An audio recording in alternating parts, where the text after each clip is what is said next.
வணக்கம். ஆகாசவாணி.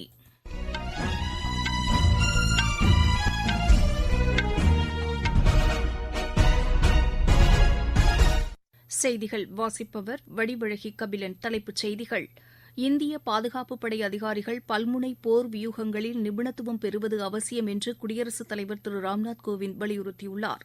பிரதமர் திரு நரேந்திர மோடி நாளை உத்தரப்பிரதேச மாநிலத்தைச் சேர்ந்த ஏழைகள் நல உணவு திட்ட பயனாளிகளுடன் கலந்துரையாடுகிறார். மீனவர்களின் பிரச்சினைக்கு அரசியல் தீர்வு அவசியம் என்று தமிழ்நாடு முதலமைச்சர் திரு மு க ஸ்டாலின் வலியுறுத்தியுள்ளார். டோக்கியோ ஒலிம்பிக் மகளிர் குத்துச்சண்டை போட்டியில் இந்தியாவின் லோவ்லினா போர்கோஹெயின் வெண்கலப் பதக்கம் வென்றுள்ளார். பதக்கம் வென்றுள்ள லோவ்லினாவுக்கு குடியரசு துணைத் தலைவர் திரு வெங்கையா நாயுடு, பிரதமர் திரு நரேந்திர மோடி உள்ளிட்டோர் வாழ்த்து தெரிவித்துள்ளனர். இனி விரிவான செய்திகள். இந்திய பாதுகாப்புப் படை அதிகாரிகள் பல்முனை போர் வியூகங்களில் நிபுணத்துவம் பெறுவது அவசியம் என்று குடியரசுத் தலைவர் திரு ராம்நாத் கோவிந்த் வலியுறுத்தியுள்ளார். நீலகிரி மாவட்டம் வெலிங்டனில் உள்ள பாதுகாப்புப் படை அதிகாரிகள் பயிற்சி மையத்தில் பயிற்சி நிறைவு செய்த முப்படை அதிகாரிகளிடையே இன்று அவர் உரையாற்றினார். ராணுவம், விமானப்படை, கடற்படை என தாங்கள் இணைந்துள்ள படைகளின் பணிகளில் அதிகாரிகள் திறம் படைத்தவர்களாக இருக்கின்ற போதிலும் பிற படை நிபுணத்துவங்களிலும் அவர்கள் சிறந்து விளங்க வேண்டும் என்று அவர் குறிப்பிட்டார். இந்தியாவின் பாதுகாப்பு படைகள் போற்றுதலுக்கு உரிய பணிகளையும் தியாகங்களையும் செய்துள்ளதாக குடியரசுத் தலைவர் பாராட்டு தெரிவித்தார். இதன் மூலம் உள்நாட்டு மற்றும் வெளிநாட்டு பாதுகாப்பு சவால்களை மேற்கொள்வதோடு இயற்கை பேரிடர் வேளைகளிலும் அவர்கள் மாபெரும் உதவிகளை செய்திருப்பதாக அவர் குறிப்பிட்டார். இணையதளம் வாயிலாகவும் விண்வெளி வாயிலாகவும் விடுக்கப்படும் அச்சுறுத்தல்களை திறம்பட எதிர்கொள்வதற்கு ஏற்ற நவீன தொழில்நுட்ப வசதிகளை பெற வேண்டும் என்று அவர் கேட்டுக் கொண்டார். குடியரசுத் தலைவர் நாளை உதகமண்டலத்தில் சிறு தேயிலை விவசாயிகள் மற்றும் இயற்கை வேளாண் விவசாயிகளுடன் கலந்துரையாடுகிறார்.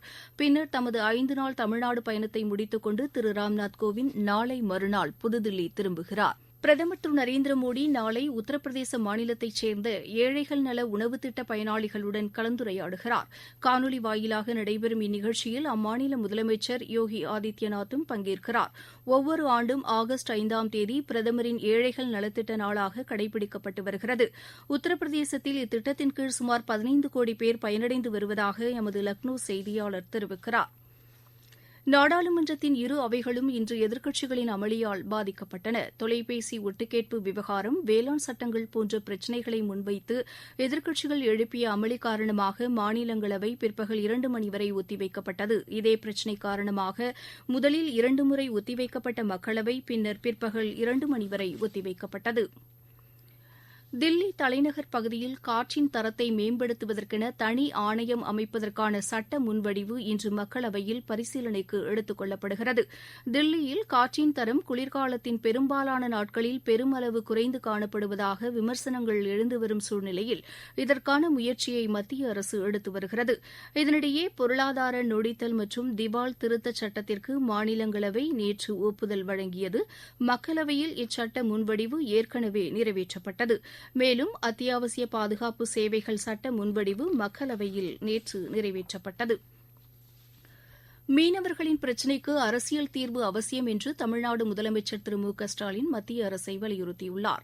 இது தொடர்பாக அவர் இன்று வெளியுறவுத்துறை அமைச்சர் டாக்டர் எஸ் ஜெய்சங்கருக்கு எழுதியுள்ள கடிதத்தில் இலங்கை கடற்படை சர்வதேச சட்டங்களையும் நியதிகளையும் கடைபிடிக்குமாறு வலியுறுத்த வேண்டும் என்று கூறியுள்ளார்.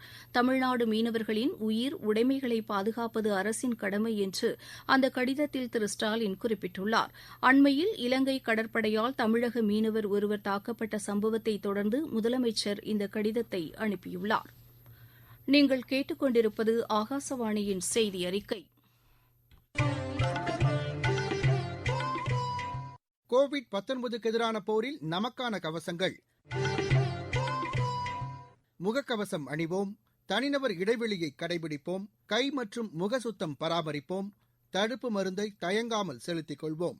நோய் தொற்று குறித்த தகவல்களை 104 மற்றும் 044295100500 என்ற தொலைபேசி எண்களை தொடர்பு கொண்டு அறிந்து கொள்வோம். இனி டோக்கியோ ஒலிம்பிக் போட்டி குறித்த செய்திகள். டோக்கியோ ஒலிம்பிக் மகளிர் குத்துச்சண்டை போட்டியில் இந்தியாவின் லோவ்லினா போர்கோஹெயின் வெண்கலப் பதக்கம் வென்றுள்ளார். இன்று நடைபெற்ற 69 கிலோ எடைப்பிரிவு அரையிறுதிச் சுற்றில் உலக சாம்பியன் துருக்கி வீராங்கனை சுர்மேனிலியிடம் தோல்வியடைந்ததை அடுத்து அவருக்கு வெண்கலப் பதக்கம் கிடைத்துள்ளது. இதையடுத்து இந்தியாவுக்கு இதுவரை 3 பதக்கங்கள் கிடைத்துள்ளன.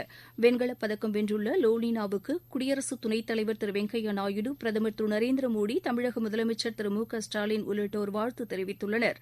திரு வெங்கையா நாயுடு விடுத்துள்ள வாழ்த்துச் செய்தியில் லோவ்லினா தேசத்தை பெருமையடைய செய்திருப்பதாகவும் அவரது எதிர்காலம் சிறப்புடன் திகழ வாழ்த்துவதாகவும் கூறியுள்ளார். பிரதமர் திரு நரேந்திர மோடி விடுத்துள்ள வாழ்த்துச் செய்தியில் லோவ்லினாவின் வெற்றி இந்தியர்களை உத்வேகம் பெற செய்யும் என்றும் அவரது விளையாட்டுத் திறன் பாராட்டுதலுக்கு உரியது என்றும் தெரிவித்துள்ளார். மத்திய விளையாட்டுத்துறை அமைச்சர் திரு அனுராக் தாக்கூரும் வாழ்த்து தெரிவித்துள்ளார். தமது முதல் ஒலிம்பிக் போட்டியிலேயே லோவ்லினா பதக்கம் வென்றிருப்பது பெருமைக்குரியது என்று அவர் கூறியுள்ளார். இந்தியாவின் இந்த இளம் வீராங்கனைக்கு பாராட்டுக்கள் குவிந்த வண்ணம் உள்ளன. ஆடவர் மல்யுத்தப் போட்டியின் 57 கிலோ எடைப்பிரிவில் ரவிக்குமார் தாஹியாவும் 86 கிலோ எடைப்பிரிவில் தீபக் புனியாவும் அரையிறுதிக்கு தகுதி பெற்றுள்ளனர். மகளிர் மல்யுத்த பிரிவில் இந்தியாவின் அன்சு சிங் பெலாரஸின் இரினா குரக்சினாவிடம் தோல்வியடைந்தார். ஆடவர் ஈட்டி எறிதல் போட்டியில் இந்தியாவின் நீரஜ் சோப்ரா இறுதிப் போட்டிக்கு முன்னேறியுள்ளார்.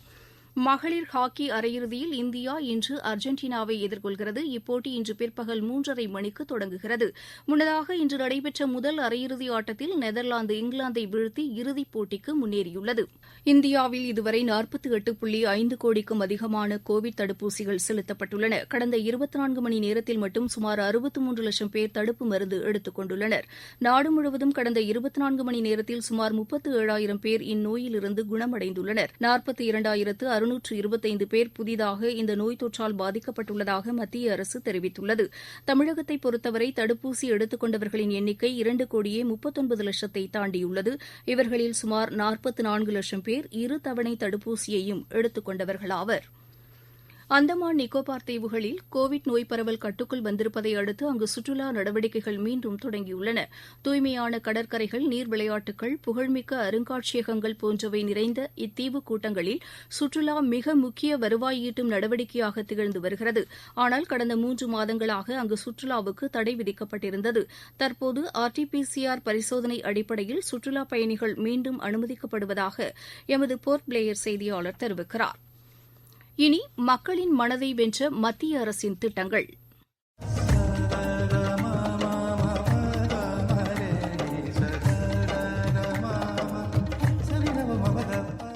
இதில் இன்று இடம்பெறுவது மத்திய அரசின் அடல் ஓய்வூதிய திட்டம்.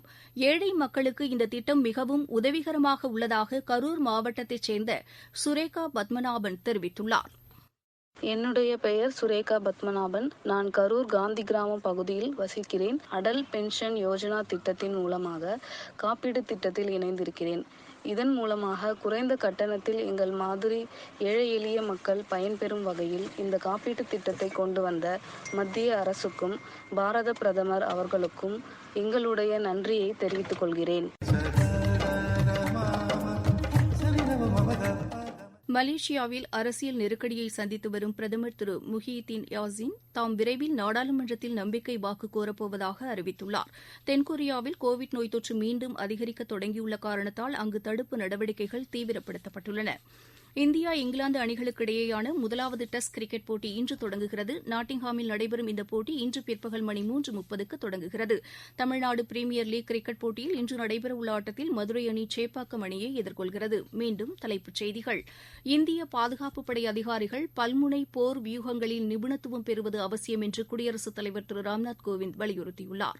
பிரதமர் திரு நரேந்திர மோடி நாளை உத்தரப்பிரதேச மாநிலத்தைச் சேர்ந்த ஏழைகள் நல உணவு திட்ட பயனாளிகளுடன் கலந்துரையாடுகிறார். மீனவர்களின் பிரச்சினைக்கு அரசியல் தீர்வு அவசியம் என்று தமிழ்நாடு முதலமைச்சர் திரு மு க ஸ்டாலின் வலியுறுத்தியுள்ளார். டோக்கியோ ஒலிம்பிக் மகளிர் குத்துச்சண்டை போட்டியில் இந்தியாவின் லோவ்லினா போர்கோஹெயின் வெண்கலப் பதக்கம் வென்றுள்ளார். பதக்கம் வென்றுள்ள லோவ்லினாவுக்கு குடியரசு துணைத் தலைவர் திரு வெங்கையா நாயுடு, பிரதமர் திரு நரேந்திர மோடி உள்ளிட்டோர் வாழ்த்து தெரிவித்துள்ளனர். இத்துடன் இந்த செய்தியறிக்கை நிறைவு பெற்றது. எமது செய்திகளை உடனுக்குடன் AIR_News_Chennai என்ற டுவிட்டர் பக்கத்திலும், செய்தி தொகுப்புகளை all India radio news Chennai என்ற யூடியூப் சேனலிலும் அறிந்து கொள்ளலாம்.